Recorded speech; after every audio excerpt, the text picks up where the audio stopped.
Boa noite e bem-vindos ao On The Record, o programa de entrevistas aprofundadas da I24 News. Na segunda-feira, a Ucrânia celebrou o seu 35º dia da independência, enquanto a guerra com a Rússia continua. 4 anos e meio após a Rússia invadir a Ucrânia unilateralmente, a linha de frente se tornou amplamente estagnada, com ganhos mínimos da Rússia da região leste de Donbass, enquanto ambos os lados trocam intensos ataques de mísseis e drones. E, durante todo esse tempo, o embaixador de Israel na Ucrânia, Mikhail Brodsky, vive sob a ameaça constante de mísseis e drones russos. Enquanto o país anfitrião dele lutava para preservar alguma aparência de vida normal durante a guerra, desde as primeiras horas caóticas da invasão até a decisão de transferir temporariamente as operações da embaixada para Lviv, no oeste, a missão de Brodsky durante a guerra foi diferente de tudo o que ele já havia experimentado antes. E, à medida que a guerra avançava, Brodsky observou as relações entre Israel e a Ucrânia oscilaram devido ao que Kiev via como apoio insuficiente por parte de Jerusalém. Mas tudo isso mudou após os ataques de 7 de outubro, com ambos os países envolvidos em guerras que consideram como guerras de sobrevivência. Então, será que Israel poderia ter feito mais para ajudar a Ucrânia? E que posição Israel deveria adotar enquanto a guerra continua? Para explicar tudo isso, é uma honra receber no programa de hoje à noite Mikhail Brodsky.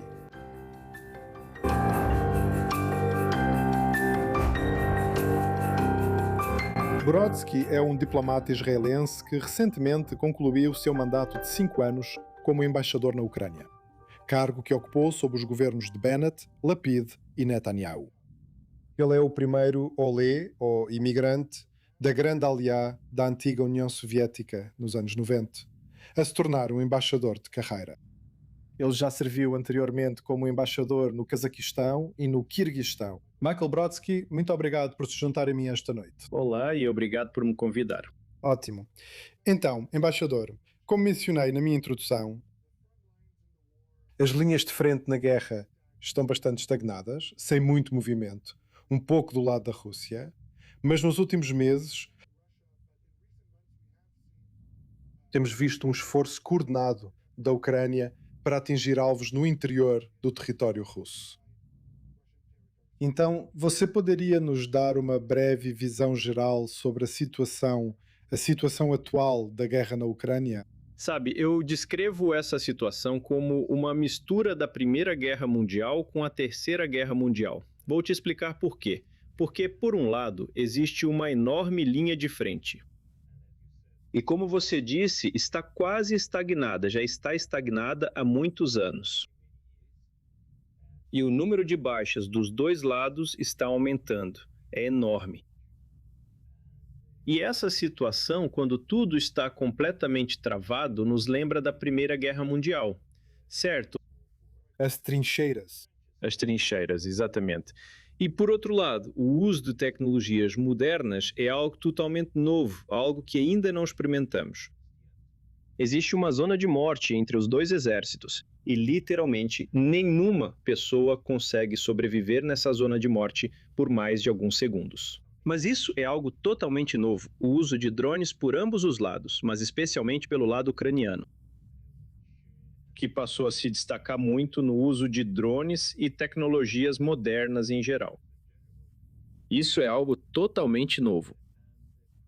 E provavelmente isso nos dá um exemplo do que pode acontecer em outras áreas, incluindo o Oriente Médio.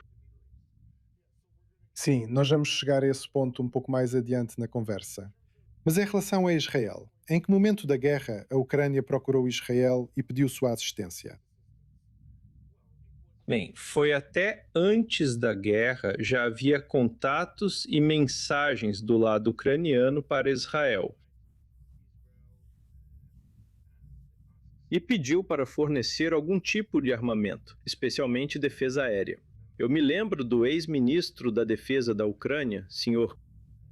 Alexei Reznikov, visitou Israel. Foi em 22 de dezembro, então 2 meses antes do início da guerra. Eu o acompanhei nessa visita e ele discutiu de forma muito geral, mas discutiu a possibilidade de fornecer algum tipo de armamento de Israel para a Ucrânia.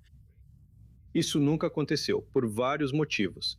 E as nossas linhas vermelhas, nossas limitações que sempre tivemos, são apenas um dos motivos. Mas existem outros motivos. A história das nossas relações nessa área entre Israel e a Ucrânia, e alguns outros motivos. Mas claro, quando a guerra estourou, então os pedidos se tornaram realmente urgentes. E Zelensky recorreu a Israel oficialmente e também de maneira não oficial, e pediu especialmente o fornecimento do Domo de Ferro. Você sabe, todo mundo estava falando sobre a cúpula de ferro. E eu percebi, para minha surpresa, que em certo momento muitas pessoas achavam que existia uma cúpula de ferro real que poderia proteger o país inteiro, o que obviamente não é verdade. E não é o caso. E isso é algo que eu tive que explicar ao público em geral na Ucrânia, que a cúpula de ferro não é exatamente o que vocês têm em mente. É algo totalmente diferente. Então, você mencionou essas limitações que impediram Israel de apoiar totalmente a Ucrânia. Você poderia detalhá-las? Bem, absolutamente. Eu acho que está bem claro, e também para os ucranianos, está bem claro, agora que estamos aqui no Oriente Médio, em uma situação muito perigosa. E devemos levar em consideração diferentes atores e diferentes forças que desempenham um papel significativo no Oriente Médio, incluindo a Rússia. E naquela época, se você se lembra, a Rússia estava muito próxima, o exército russo estava muito próximo da nossa fronteira norte. Eles estavam baseados na Síria e nós, naquela época, criamos um canal de comunicação com os russos para evitar diferentes conflitos no céu da Síria. E funcionou. Então nós não queríamos colocar em risco essa cooperação com a Rússia. E havia outras considerações. A comunidade judaica na Rússia é enorme. Nós não queríamos. Nós queríamos protegê-la. Queríamos que ela estivesse segura.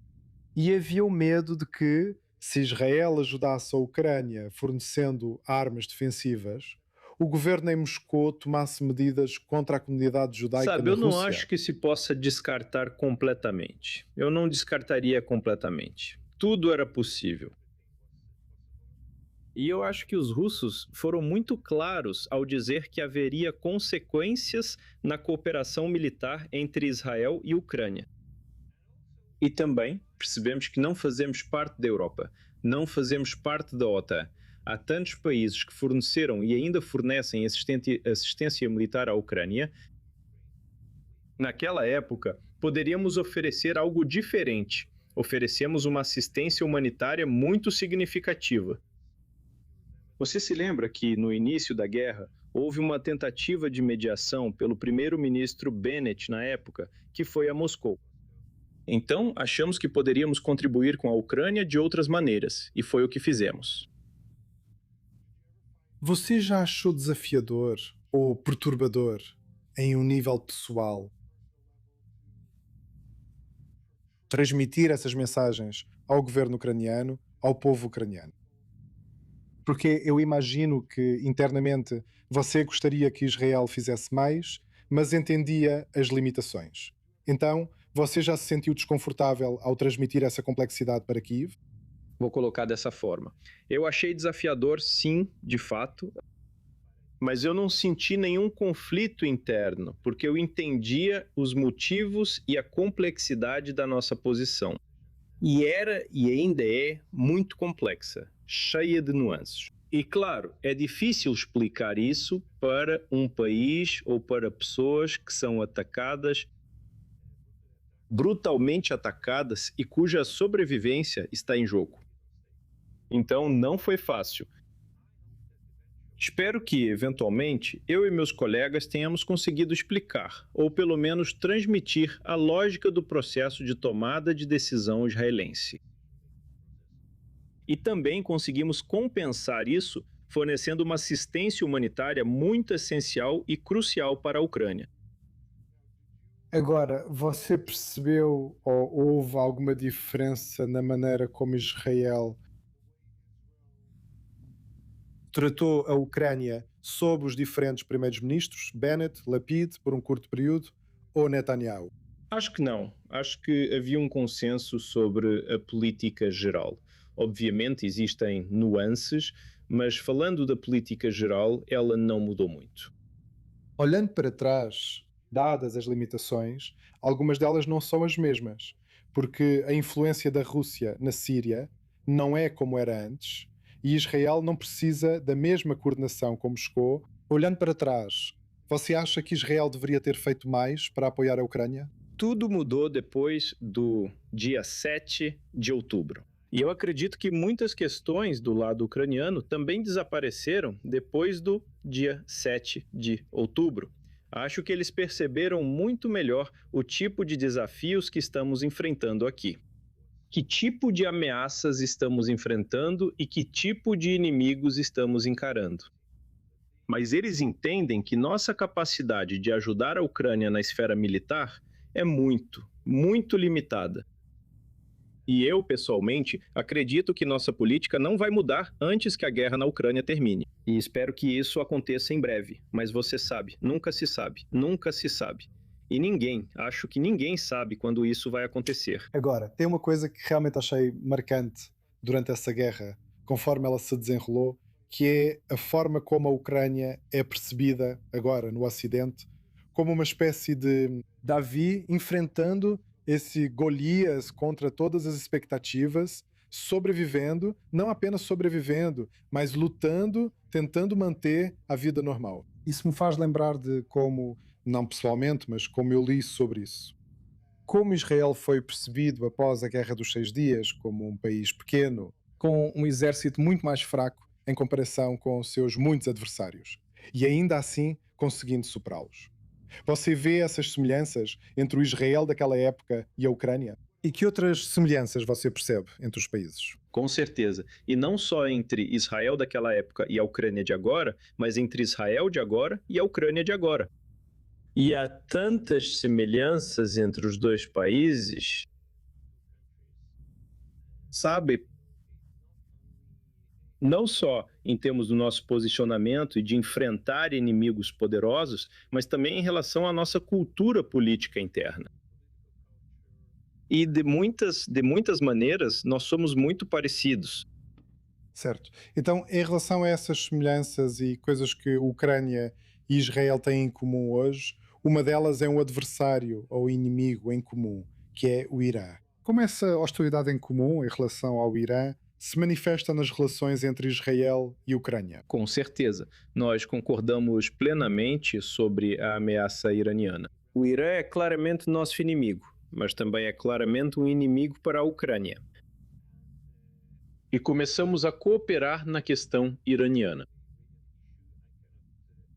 Não posso falar em detalhes, sabe, sobre a cooperação, mas conseguimos, junto com os ucranianos, levar o governo ucraniano a declarar a Guarda Revolucionária como organização terrorista. Essa foi uma decisão muito importante, não só porque foi uma decisão ucraniana, mas também porque muitos países da Europa olham para a Ucrânia e eles, sabe, eles valorizam essa decisão e podem tomar a mesma decisão seguindo a decisão ucraniana, E também nas organizações internacionais, cooperamos na questão ucraniana porque está claro para ambos os países que temos um inimigo comum. E devemos trabalhar juntos para limitar sua influência, em termos militares, no Oriente Médio e no conflito ucraniano. Então, anteriormente você falou sobre, por exemplo, antes da guerra e no início da guerra com a Rússia, como a Ucrânia buscou a assistência de Israel. Mas o que Israel aprendeu com a experiência da Ucrânia em relação ao Irã, que ajudou Israel militarmente?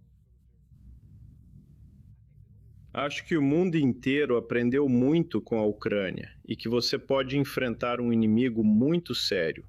Você pode até... E você sabe, você pode vencer, você pode proteger seu país, apesar das diferentes capacidades. E quanto ao Irã, obviamente, a Ucrânia ganhou uma enorme experiência lidando com armas iranianas, especialmente os drones.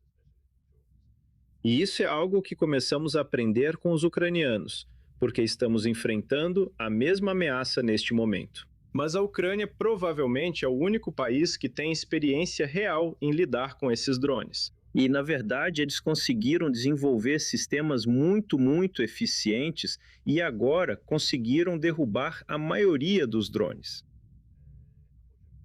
Infelizmente, eles não têm defesa aérea suficiente para lidar com os mísseis balísticos ou com os mísseis de cruzeiro.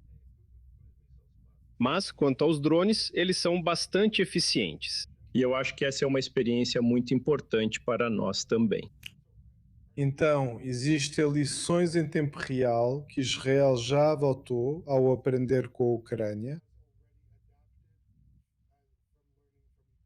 Estamos no processo. Eu não posso te dizer se já adaptamos essas lições, mas temos nossas próprias tecnologias.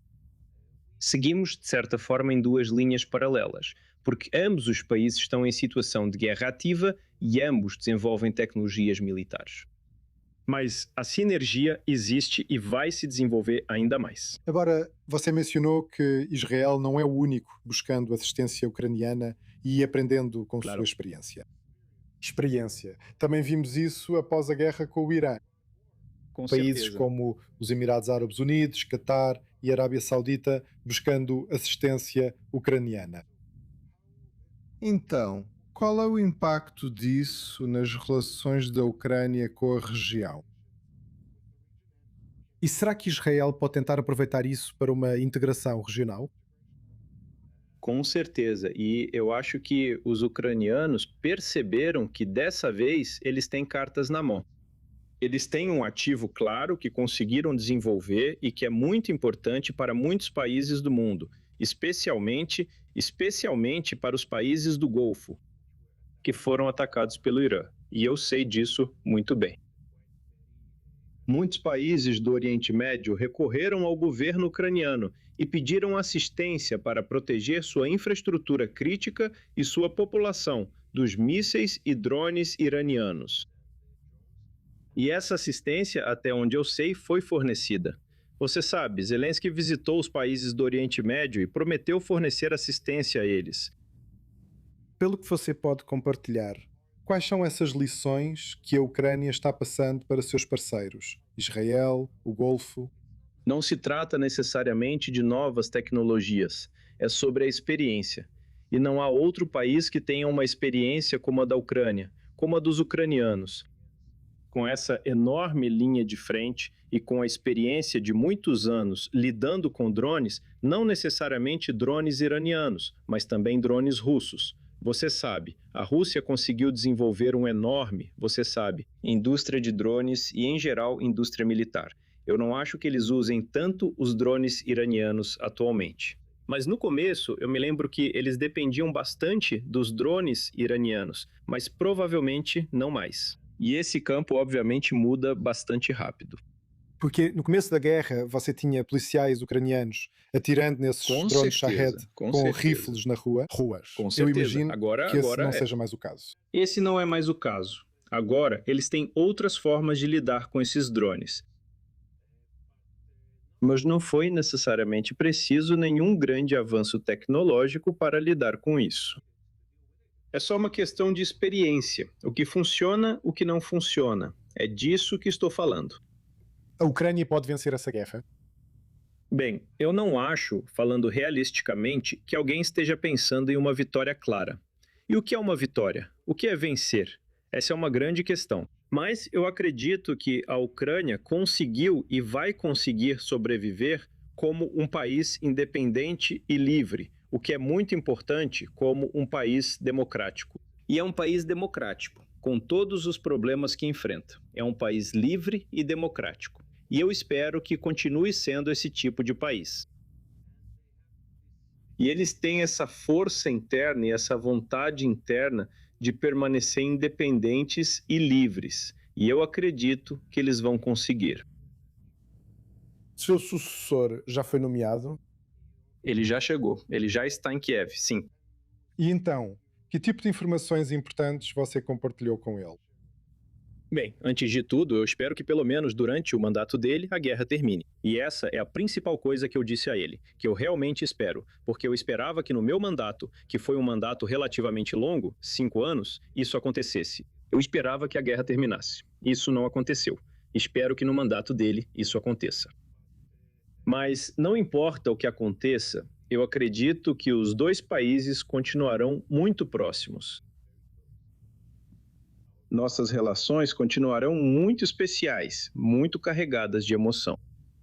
E isso é algo que qualquer pessoa que trabalhou na Ucrânia deve se lembrar. Nós temos um vínculo muito especial, essa ponte humana que é tão preciosa e tão importante. E não importa o que aconteça, não importa os desafios que enfrentemos, as relações continuarão muito próximas.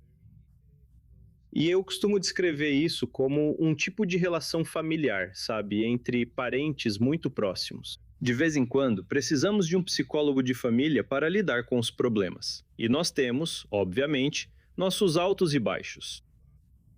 Mas, dito isso, somos dois países muito próximos com um enorme potencial de cooperação em diferentes áreas, incluindo a área militar. Especialmente quando a guerra na Ucrânia acabar. Ouvi em outra entrevista que você está escrevendo um livro infantil. Sim, escrevemos juntos, minha esposa e eu, que é ilustradora e artista, nós escrevemos um livro infantil, que não tem nada a ver com a guerra na Ucrânia, embora tenha sido escrito durante a guerra na Ucrânia, mas não tem relação com isso. Ele fala sobre diplomacia e como cultivá-la. Chama-se Como Criar um Diplomata em Casa. Essas coisas assim. É um livro engraçado, com muitas ilustrações. É mais parecido com uma história em quadrinhos do que com um livro tradicional. E ele foi lançado na Ucrânia, mas esperamos traduzi-lo para outros idiomas, provavelmente incluindo inglês e hebraico. Bom, boa sorte, espero que o livro faça sucesso e espero que Israel continue se beneficiando do seu serviço. Agora quero passar para a última parte do programa. É um segmento de perguntas rápidas. Vou-te mostrar 3 fotos e você me diz a primeira coisa que vier à sua mente. Então, vamos olhar para a primeira foto. Beleza. Por favor. Aqui é o primeiro-ministro de Israel, Netanyahu, Sim. com a Ucrânia. O presidente Zelensky, Bem recentemente. O funeral de Lindsey Graham. Verdade. Verdade. Bem, todo encontro entre os líderes é importante. Este foi bem curto. Não faço ideia sobre o que eles conversaram. Mas temos tantas questões para discutir e tantas coisas para conversar. Então, tenho certeza de que eles não perderam tempo. Caso contrário, embora o primeiro-ministro não tenha... Nosso primeiro-ministro não visitou a Ucrânia durante a guerra, mas 2 dos nossos ministros das Relações Exteriores visitaram a Ucrânia, o ex-ministro Eli Cohen e o atual ministro das Relações Exteriores, Gideon Sar, visitaram a Ucrânia. E o Sr. Sibila, o ministro das Relações Exteriores da Ucrânia, foi convidado pelo Sr. Sar para visitar Israel. E ele aceitou o convite. Então, espero que ele venha em breve para Israel.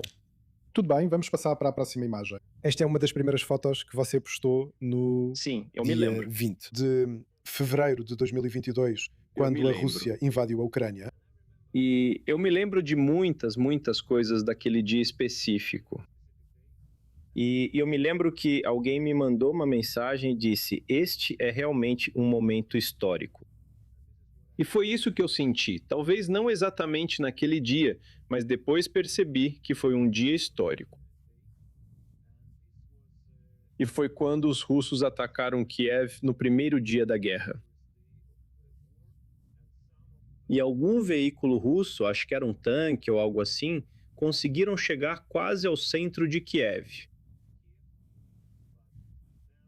Mas então, os ucranianos conseguiram parar a invasão. E a partir daí, a situação mudou drasticamente. E o resto é história, sabe? A guerra que ainda está acontecendo. E quando todos achavam que tudo acabaria em poucos dias ou poucas semanas. Ainda está acontecendo, certo. Então vamos passar para a última foto. Este é você apresentando suas credenciais para o presidente Zelensky. 22, um dia antes do nosso presidente visitar a Ucrânia. Um dia antes de eu apresentar minhas credenciais ao presidente Zelensky. Ele está diferente agora. Acho que eu também estou diferente.